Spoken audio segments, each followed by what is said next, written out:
وعليها حياته كلها، استسلم للهلاك ونام نومة المودع، ثم فتح عينيه فإذا براحلته واقفة عند رأسه. ماذا ستكون ردة فعله؟ كيف سيكون فرحه؟ اسجد بقلبك قبل جسدك واسمع الصاعقة التي تهز الكيان، الخبر الذي نقله لنا الصادق المصدوق صلى الله عليه وسلم. وصف لنا رسول الله صلى الله عليه وسلم حال رجل مر بهذا الموقف ووجد راحلته فقال، فأخذ بخطامها ثم قال من شدة الفرح: اللهم أنت عبدي وأنا ربك. أخطأ من شدة الفرح، لقد أخطأ من فرط سعادته بكلمة لو قصدها لكفر، لكن الله أعلم بقلبه.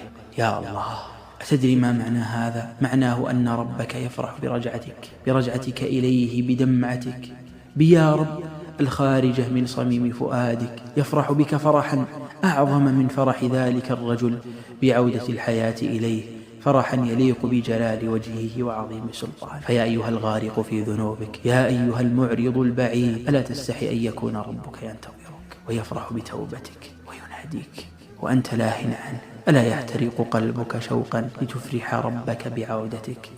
قم الآن، فليس بينك وبين أن تفرح خالقك وتسمع صدى غفرت لك ولا أبالي في روحك إلا سجدة صادقة ودمعة حارة ونداء من قلب منكسر: إلهي عدت إليك لأفرحك، فأفرح قلبي بقبولك يا من هو أرحم بي من نفسي. ولما قسى قلبي وضاقت مذاهبي جعلت الرجا مني لعفوك سلما. تعاظمني ذنبي فلما قرنته بعفوك ربي كان عفوك أعظما. فما زلت ذا عفو عن الذنب لم تزل تجود وتعفو منة وتكرما.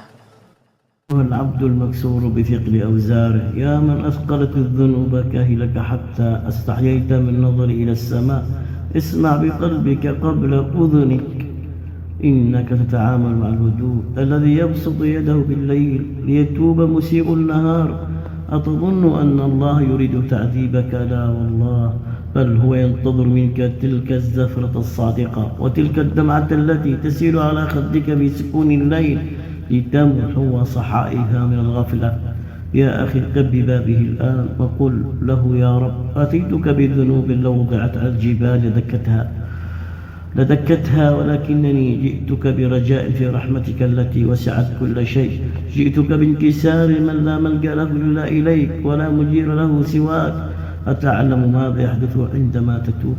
إن الله لا يقبل توبتك فحسب، بل يقول لملائكته: انظر إلى عبدي، علم أن له ربا يغفر الذنب ويأخذ به، اشهدوا إني قد غفرت له.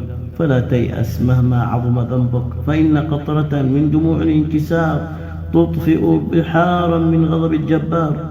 عد إلى رحابك فالباب مفتوح وربك الرحيم ينتظرك.